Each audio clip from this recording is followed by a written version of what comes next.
"I'm pregnant with your husband's child," my daughter-in-law whispered, her lips barely moving as she leaned close enough for only me to hear. And for a moment, the world did not shatter the way I thought it would. It simply slowed, like someone had turned down the volume of everything around me and left me alone with those words echoing in the quiet space behind my eyes. I remember the soft clink of silverware against porcelain, the low hum of polite conversation, the faint scent of rosemary.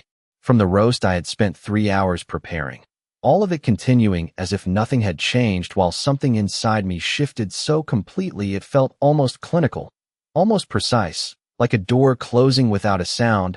I didn't turn to her right away. I didn't ask her to repeat it. I didn't give her the reaction she was clearly waiting for. Instead, I lifted my glass of water, took a small sip, and set it back down carefully on the table, my hands steady, my breathing even, as if she had just commented on the weather. Emily straightened beside me, smoothing her dress, her expression composed when anyone looked her way, but I caught the flicker in her eyes when she thought I wasn't watching, something sharp, something expectant, like she was waiting for a crack to appear in me, for me to break open right there between the mashed potatoes and the green beans, across from me. My son Daniel was laughing at something his father had just said, his shoulders relaxed, his attention fixed anywhere but on me. And Robert, my husband of 42 years, he didn't laugh, not quite.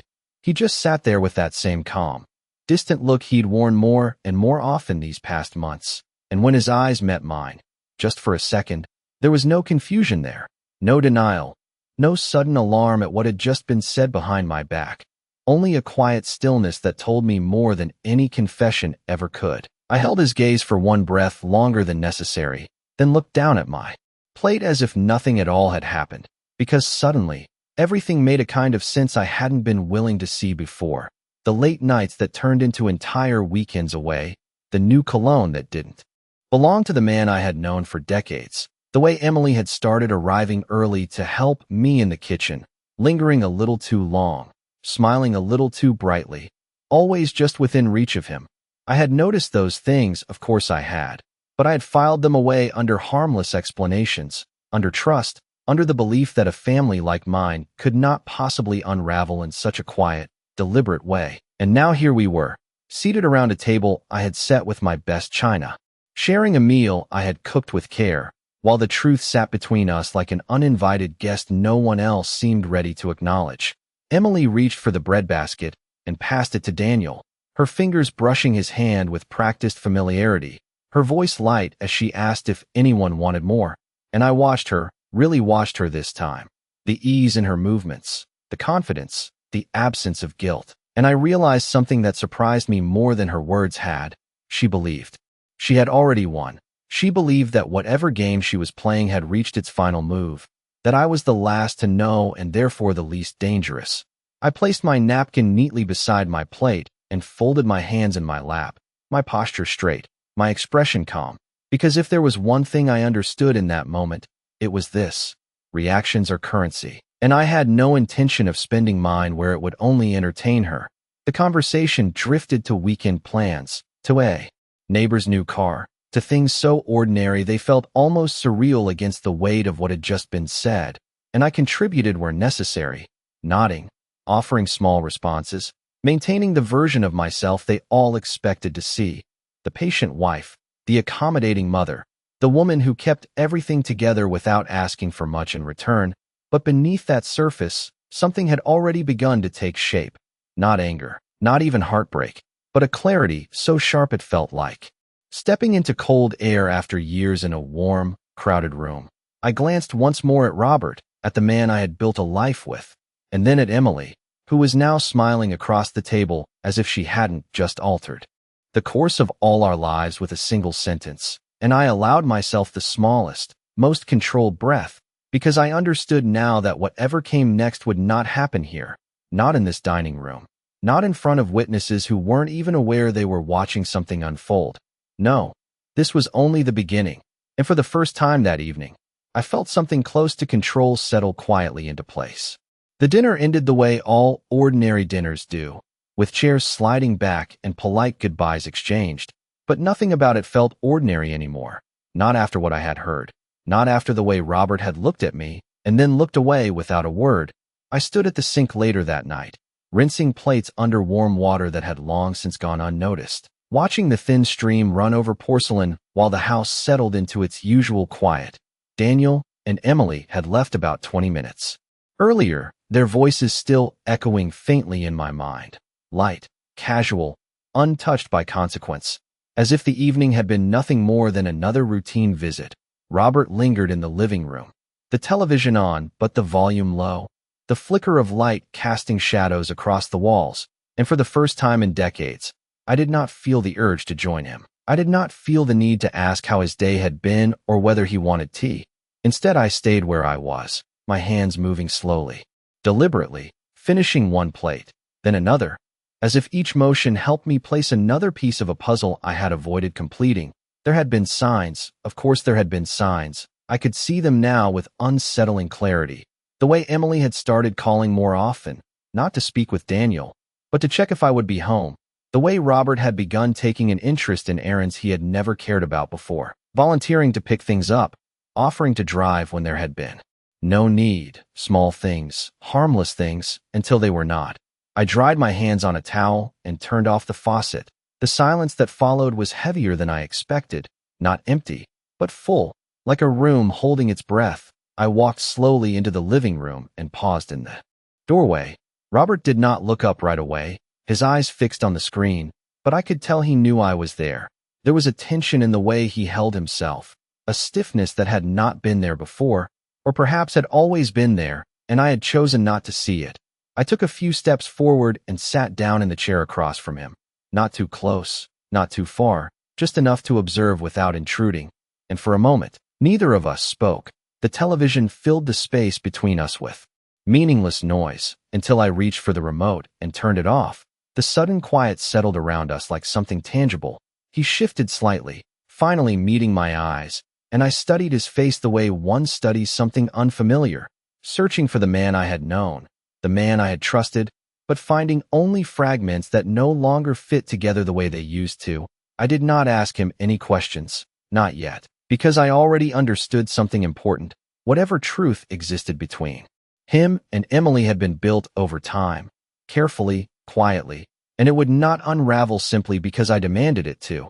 Instead, I leaned back in my chair and folded my hands, mirroring the same calm I had carried through dinner, and I saw something change in his expression then, something subtle but undeniable, uncertainty, perhaps even concern, because he had expected something else from me, an outburst, an accusation, something he could respond to, defend against, but I gave him nothing, and in that absence, the balance shifted in a way he did not seem prepared for. After a few seconds, he cleared his throat and said my name, softly, as if testing how it would sound in this new version of our lives. But I did not answer right away. I let the silence stretch just long enough to remind him that things were no longer as simple as they had been that morning. And when I finally spoke, my voice was steady, measured, almost gentle. I asked him if he wanted coffee, just like I had 100 times before, and the confusion that crossed his face was brief but telling, because in that moment, he realized what I already knew, that whatever game had been set in motion, it was not over, not yet. And I had no intention of playing my part the way they expected me to. The next morning arrived quietly, the way most mornings do, with soft light slipping through the curtains and settling across the kitchen floor, but something about it felt different, not heavier, not darker, just clearer, as if the air itself had been stripped of illusion. I woke before Robert, which was not unusual, but instead of lying there and listening to the rhythm of his breathing the way I used to, I got out of bed without looking at him and made my way downstairs. The house felt still, untouched, like a place waiting for something to be decided. I brewed coffee the same way I had for years, measuring carefully, pouring slowly, listening to the familiar sound of the machine filling the silence. But even that routine felt like it belonged to someone else now, someone I no longer fully recognized. I carried my cup to the table and sat down, wrapping my hands around the warmth, not for comfort, but for focus, because my mind was moving differently now, not circling, not questioning, but observing, organizing, aligning pieces that had been scattered for far too long. I thought about Emily, about the way she had stood so close to me the night before, confident, almost amused, as if she had been waiting for that moment, not to confess, but to assert something, to claim space that was never hers to begin with. And then I thought about Robert, about the quiet way he had accepted my silence, about how he had not tried to explain, not even once, and that told me more than any words ever could. Because people who have something to defend usually try to defend it, and he had chosen not to, which meant whatever existed between them had already been justified in his mind long before I became aware of it. I took a sip of coffee and set the cup down carefully, my movements slow, deliberate, because I understood now that rushing toward answers would only serve them, not me. The truth had already begun revealing itself, not in loud declarations, but in small, precise details that I had ignored before, and all I needed to do was pay attention. I stood and walked to the hallway table where we kept our mail, sorting through envelopes with a calm I did not have the day before, bills, advertisements, nothing unusual, until I noticed one envelope addressed to Robert in handwriting I did not recognize, not printed, not official, but personal. I turned it over in my hand, feeling the weight of it, not opening it. Not yet, because instinct told me that whatever I needed to know would not come from a single piece of paper. It would come from patterns, from consistency, from the quiet repetition of choices that people think go unnoticed. I placed the envelope back exactly where I found it and returned to the kitchen just as I heard footsteps on the stairs. Robert appeared a moment later, his expression neutral, controlled, but there was something in his eyes that had shifted, a subtle awareness, as if he was waiting for me to say something, to do something, to break the stillness that now defined the space between us. I poured him a cup of coffee without asking, setting it in front of him, the way I always had, and he hesitated before sitting down, his movements slightly slower than usual, as if he was unsure of the ground beneath him. We sat across from each other in silence, the same table, the same chairs, but nothing about it felt familiar anymore. I watched him lift the cup, watched his hand steady itself before taking a sip, and I realized then that silence was no longer empty. It was active. It was shaping the moment in ways words never could, because every second that passed without confrontation forced him to sit with what he had done, without the relief of explanation, without the comfort of denial, and that was something I intended to preserve. After a few minutes, he set his cup down and finally spoke, asking if everything was all right. The question sounded ordinary, almost rehearsed, but it carried a weight that neither of us acknowledged. I met his gaze, holding it just long enough to let him feel the difference, and then I nodded once, slowly, my expression calm, composed, unchanged, because the truth was, everything was not all right, but I no longer needed to say that out loud for it to be understood. I stood up, collected my cup, and moved toward the sink, leaving him there with his unanswered thoughts, because what he did not yet realize was that I was no longer trying to understand what had happened. I was preparing to see how far it would go. By late afternoon, the house had settled into a rhythm that felt almost deliberate, as if every sound and every movement were waiting to see what I would do next. I moved through each room with quiet purpose, not searching in the frantic way someone might expect, but observing, letting the details come to me the way they always had when I stopped forcing them. The hallway still carried the faint scent of Robert's cologne, the one he had started wearing months ago, a scent I had never chosen for him, a scent that did not belong to the man I thought I knew, and yet it lingered here, woven into the fabric of our home like a subtle confession no one had bothered to hide. I paused by the living room window, looking out at the street where everything appeared unchanged, neighbors going about their day, cars passing by, the world continuing without interruption. And I wondered how many of them were living inside quiet truths they had not yet spoken out loud. I turned back toward the house and walked into the study, a room Robert had always considered his own, a space I rarely entered without reason. But today felt like reason enough. The desk was neat, almost too neat, papers stacked carefully, drawers closed with precision. But there is a difference between order and concealment, and I could feel it the moment I stepped inside. I ran my fingers lightly across the surface of the desk, not searching for anything specific, just allowing instinct to guide me, because I had learned that people who believe they are careful often leave behind the smallest traces of their carelessness. And those traces tell stories if you are patient enough to listen.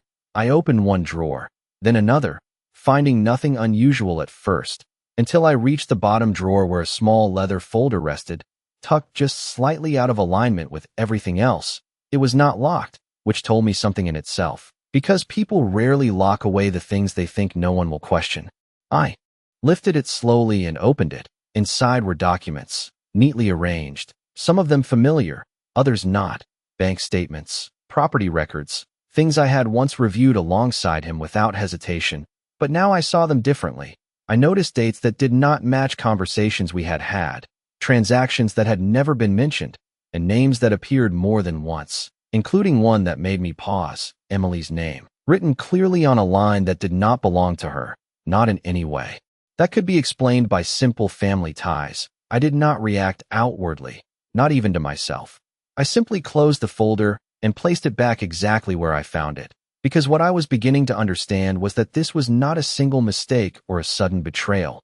It was a pattern, something built slowly, carefully, over time, and patterns require patience to fully reveal themselves. I stepped out of the study and closed the door behind me, the quiet of the house wrapping around me again. But it no longer felt uncertain. It felt structured, like a map I was finally learning how to read. Later that evening, as the sun dipped lower and the light softened across the walls, I prepared dinner the same way I always did, measuring, chopping, setting the table with the same attention to detail that had once come from habit and now came from intention. Robert returned home just before 6, his footsteps steady, predictable, and when he entered the kitchen, he paused for a brief moment, as if surprised to find everything exactly as it had always been. I greeted him with the same calm expression, the same quiet tone, offering him a seat, placing a plate in front of him, and for a while, we ate in silence, not tense, not strained, just quiet. But beneath that quiet, something had shifted, something he could not quite identify, and that uncertainty was beginning to take root in him the same way clarity had taken root in me. He asked a simple question about the day, something ordinary, something safe, and I answered just enough to maintain the shape of normalcy, because normalcy, I had come to realize, can be more unsettling than confrontation when it is no longer genuine. After dinner, he stood to clear his plate, a gesture he had not made in some time, and I watched him for a brief second before turning back to the sink, allowing him that small moment of uncertainty, that quiet space where he had to wonder what I knew and how much I had already seen. Because the truth was, I was no longer trying to confirm what had happened. I was allowing it to unfold in its own time, and with each passing hour, the picture was becoming clearer, sharper, more complete, and I knew, without needing to say it out loud, that whatever they believed they had hidden so carefully was already beginning to reveal itself in ways they could not control. 2 days passed without anything dramatic happening, which in itself felt like part of the design. Because when people believe they are safe, they stop being careful, and that was what I was waiting for. Not a confession, not a confrontation, but a moment of carelessness, something small that would confirm what I already knew without forcing me to ask for it.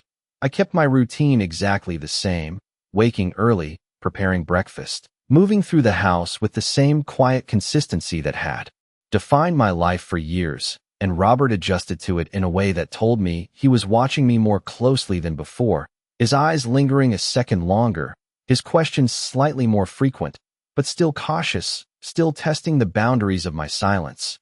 Emily, on the other hand, did not change her approach at all, which told me something important. She did not see me as a threat, not yet. That confidence, that sense of control, it was still there, and that meant she would not be careful. Either. On the third afternoon, just after 1 o'clock, my phone rang while I was folding laundry in the bedroom. The number was unfamiliar, local, but not saved. I let it ring twice before answering, my voice steady, neutral, and the woman on the other end introduced herself politely, her tone professional but warm. She said her name was Linda Carter and that she worked with a financial advisory office downtown. For a brief moment, I said nothing, because something in the way she spoke felt intentional, not random. She asked if I was Margaret Collins, and when I confirmed, she paused, just slightly, before continuing, as if choosing her words carefully. She explained that she had been trying to reach Robert regarding some documentation that required clarification, but had not been able to get a response, and since my name was also associated with certain accounts, she thought it would be appropriate to contact me directly. I walked slowly to the edge of the bed and sat down, the folded towels resting beside me, untouched, and asked her what kind of clarification was needed. My tone calm, unchanged. She hesitated again, not out of uncertainty, but out of professionalism, and then said that there were recent adjustments made to a set of investment accounts, including beneficiary changes that had not been fully processed due to missing signatures, and she wanted to confirm whether I had authorized any such changes. I looked straight ahead, my gaze fixed on nothing in particular, and in that moment, something aligned perfectly in my mind. The documents in the study, the name I had seen, the timing of everything. It was no longer a question of if, but how far it had gone. I told her, very clearly, that I had not authorized any changes and that I would prefer to review everything in person before any further action was taken. She agreed immediately, almost with a sense of relief, and offered to schedule a meeting at my convenience. I chose the next morning at 10 o'clock, a time when Robert would expect me to be at home, and after we ended the call, I placed my phone gently on the nightstand and sat there for a few seconds longer, not overwhelmed, not shocked, just certain, because certainty does not come from one piece of information. It comes from the way multiple pieces fit together without resistance. Later that evening, when Robert came home, I greeted him the same way I always did, asked about his day, listened to his answer without interruption, and watched him closely, not for what he said, but for what he avoided. There is always a difference, and that difference had become more visible with each passing day. During dinner, he mentioned something about needing to step out the following afternoon, a vague explanation, something about meeting a colleague, and I nodded as if it meant nothing, because in that moment, I realized that our schedules were no longer shared in the way they once had been. They were being adjusted, carefully, quietly, to accommodate something else, something he believed I would never notice, and I allowed that belief to remain intact, because it was useful. After dinner, as I cleared the table, I caught my reflection briefly in the kitchen window, the fading light casting a softer outline around me. And for the first time since that night, I did not see confusion or hesitation in my own eyes. I saw focus. I saw patience. And most importantly, I saw a woman who was no longer reacting to what had been done to her, but preparing for what she would do next. The next morning arrived with a kind of quiet precision that felt almost intentional, as if everything had aligned itself to meet me exactly where I stood. I dressed carefully, not with urgency, but with awareness, choosing a simple navy dress I had worn many times before, something familiar, something that did not invite questions. And as I stood in front of the mirror, I noticed how steady my hands were, how even my breathing had become. There was no trace of the woman who might have panicked days earlier, no hesitation, only clarity. I left the house at 9:30, giving myself enough time to arrive without rushing. The drive downtown was uneventful, the streets lined with the same shops and office buildings I had passed for years. But even that felt different now, not because anything had changed, but because I was seeing everything without distraction, without the soft filter of assumption that had once guided my life. The financial office was on the third floor of a modest building, clean, professional, quiet. I stepped inside and was greeted by a receptionist who offered a polite smile and asked me to wait. And as I sat there, hands folded neatly in my lap, I felt something settle deeper within me. Not anxiety, not anticipation, but readiness, because whatever I was about to hear would not surprise me. It would simply confirm what had already begun to reveal itself. Linda Carter appeared a moment later, her demeanor composed, her expression attentive, and she led me into a private office where a folder rested on the desk, already prepared, already waiting.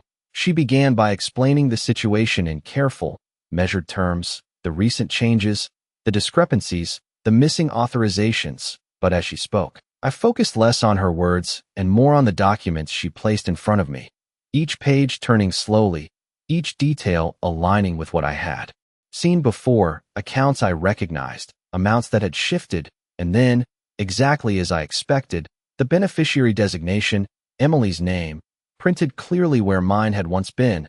I did not react outwardly. I did not interrupt.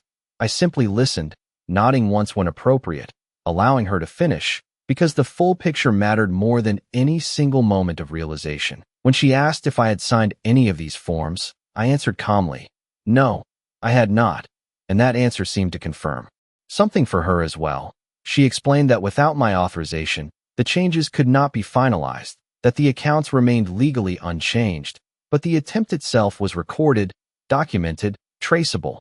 And in that moment, I understood the extent of what had been set in motion. This was not impulsive. This was planned, deliberate, executed with the assumption that I would either not notice or not act. I asked her, quietly, what steps would be required to secure the accounts fully to ensure that no further attempts could be made without my direct involvement, and she outlined the process clearly: additional verification, updated signatures, legal review if necessary. I agreed to everything without hesitation, signing where required, not out of fear, but out of intention, because each signature was not just protection, it was preparation. When the meeting ended, I thanked her, not with emotion, but with acknowledgement, and as I walked back to my car, the midday sun felt warmer than it had in days, not comforting, but clarifying. I sat behind the wheel for a moment before starting the engine, my hands resting lightly, my thoughts steady, because now there was no uncertainty left, no missing piece, only a complete understanding of what had been done and what still remained to be done. When I returned home, the house was quiet, just as I had left it, and I moved through it with the same calm presence, placing my keys on the table, setting my bag down, everything in its place, because control begins with the smallest actions. Later that afternoon, Robert called to say he would be late, his voice casual, his explanation vague, and I responded with the same even tone, telling him that dinner would be ready when he arrived, because routine, I had learned, can be the most effective disguise. And as I stood in the kitchen preparing the meal, measuring ingredients with careful precision, I allowed myself one brief moment of reflection, not on what had been lost, but on what had been revealed, because the difference between the two is what defines what comes next. And I was no longer waiting for the truth to surface, I was holding it, piece by piece, exactly where I needed it to be. That evening, I set the table with the same precision I had always used, aligning each plate, each fork, each glass as if nothing in my life had shifted, but there was intention behind every movement now. Not habit, not routine, intention, because I had already decided what needed to happen next, and it would not begin with confrontation, it would begin with positioning. I had called Daniel earlier that afternoon, my voice calm, warm, the way a mother's voice should sound when inviting her son. For dinner, I told him I had not seen enough of him lately, that it would mean a lot if he and Emily could come by that weekend, and he agreed without hesitation, unaware of anything beyond the surface of what I was offering, unaware that this was no longer just a family dinner, but something being carefully arranged. Robert arrived home just after 6:30, later than usual, his tie slightly loosened, his expression composed, but carrying a faint trace of distraction. I greeted him the same way I always had, a quiet acknowledgement, nothing more, and as he stepped into the kitchen, his eyes moved across the table, taking in the familiar setting, the normalcy of it, and I could see the brief flicker of relief in his posture, because normalcy, for him, meant safety. It meant that whatever he feared I might have discovered had not yet surfaced. I served dinner without comment, placing his plate in front of him, sitting across from him with the same calm presence I had maintained for days, and for a while, we ate in silence, not uncomfortable, not forced, just quiet, but beneath that quiet, something was building, something he could feel but could not define, and that uncertainty was beginning to take hold. Halfway through the meal, I mentioned casually that Daniel and Emily would be coming over on Saturday, my tone light, almost thoughtful, as if it were a simple plan, something any family might do, and Robert paused, just for a second, his fork hovering above his plate before continuing.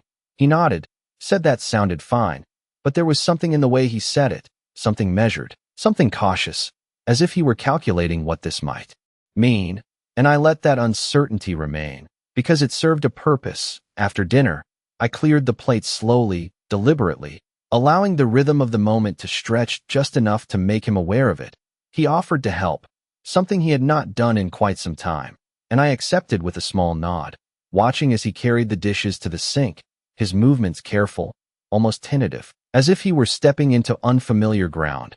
We stood side by side for a moment, rinsing plates under warm water, the quiet between us no longer empty, but filled with unspoken awareness. And I realized then that silence had become more powerful than any words I could have chosen, because it forced him to confront something within himself without guidance, without direction.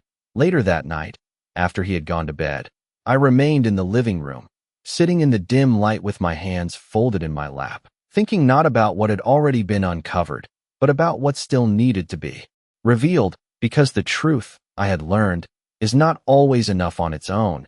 It needs to be seen, understood, acknowledged in a way that cannot be denied or dismissed, and that requires the right moment, the right setting, the right audience. I glanced toward the hallway, where the house had settled into its usual stillness, and allowed myself one quiet breath, because everything was now in place. The accounts were secure, the evidence was clear, and the people involved believed they were still in control of the narrative, which meant they would walk willingly into whatever came next.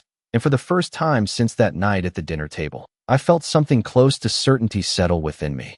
Not about what they had done, but about what I would do with it, because this was no longer about discovery. It was about timing, and I had chosen mine carefully. Saturday arrived with a quiet stillness that felt almost deliberate, the kind of stillness that settles in before something changes. I woke early as I always did, moving through the house with the same measured pace, preparing everything with care, not out of habit this time, but with purpose. The table was set by 10 in the morning, even though they would not arrive until 6. Every detail placed exactly where it belonged: the good china, the polished silverware, the linen napkins folded with precision, because presentation matters when the moment is meant to be remembered. Robert noticed. Of course he did. He walked into the dining room, paused, and looked at the table longer than necessary, his expression unreadable, but there was something behind it now, something cautious, something unsettled. He asked if we were expecting guests, and I answered simply, yes, Daniel and Emily would be here tonight. Nothing more, nothing less. And he nodded, but the question lingered in his eyes, the kind of question he was not ready to ask out loud. The rest of the day passed in a quiet rhythm. I moved through each task with calm precision, preparing the meal, setting the house in order, while Robert remained distant, present but not engaged, as if he were waiting for something he could not define. And that uncertainty, I could see it growing, small at first, then more noticeable, like a shadow that shifts depending on the light. By the time evening approached, everything was ready. The house warm, the table prepared, the air carrying the subtle scent of roasted herbs and freshly baked bread. And when the doorbell rang at exactly 6:15, I walked to the door without hesitation, opening it with the same calm expression I had worn all week. Emily stood there beside Daniel, her smile bright, composed, untouched by consequence, as if she had stepped into a scene she already believed she understood. Daniel greeted me with warmth, stepping forward to hug me, unaware, completely unaware, and I returned the gesture with the same quiet affection, because none of this was about him. Not yet. I stepped aside to let them in, watching as they moved into the house, their presence filling the space in a way that felt almost familiar, almost normal, if not for the undercurrent that now ran beneath everything. Dinner began the way it always had, conversation light, polite, Daniel talking about work, Emily adding small details, her tone controlled, her posture relaxed, and I watched her carefully, not for what she said, but for how she carried herself. The confidence was still there, the assumption that she remained untouchable, and that told me everything I needed to know about how this would unfold. Robert spoke less than usual, his attention divided, shifting between me and Emily, as if he were trying to anticipate something, trying to read a situation that no longer followed the rules he understood, and I allowed that uncertainty to grow, because it served its purpose. Halfway through the meal, I stood up quietly and walked to the kitchen, returning a moment later with a simple folder in my hand, placing it gently on the table beside my plate, not opening it, not explaining it, just letting it exist there, visible, present. And that was when I saw it, the first real change. Emily's eyes flickered toward the folder, just for a second, but long enough to reveal something she had not shown before.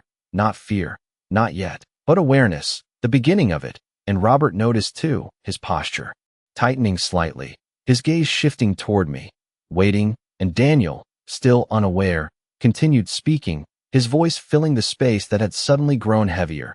I returned to my seat slowly, folding my hands in my lap, my expression calm, unchanged, and for a few moments, I said nothing, because silence, I had learned, is most powerful just before the truth is revealed.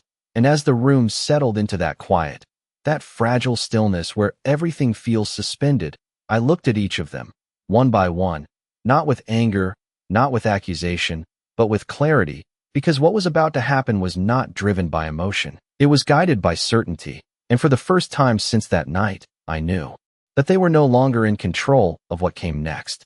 For a few seconds, no one spoke, the kind of silence that does not feel empty but heavy, as if the room itself was waiting. Daniel looked between us, his expression confused, unaware of what had shifted but sensing that something had.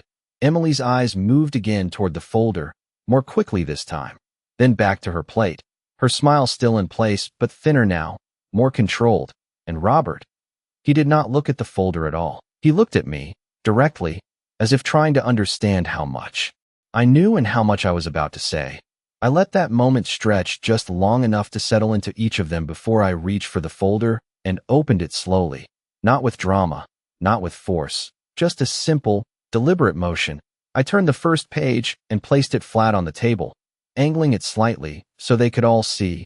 Daniel leaned forward instinctively, his brow tightening as his eyes scanned the document, confusion turning into focus, while Emily remained still, her hands resting lightly beside her plate, her posture composed but no longer relaxed, and Robert's gaze dropped at last, landing on the paper with a stillness that felt almost resigned.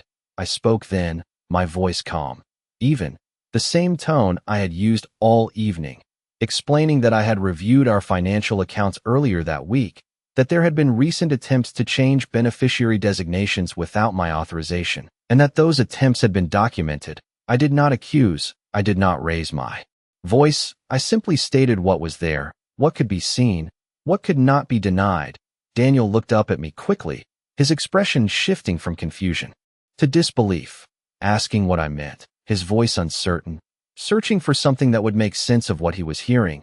I met his gaze gently and told him that his name was no longer listed where it had always been, and that someone had tried to replace it, and that someone had chosen to place Emily's name instead.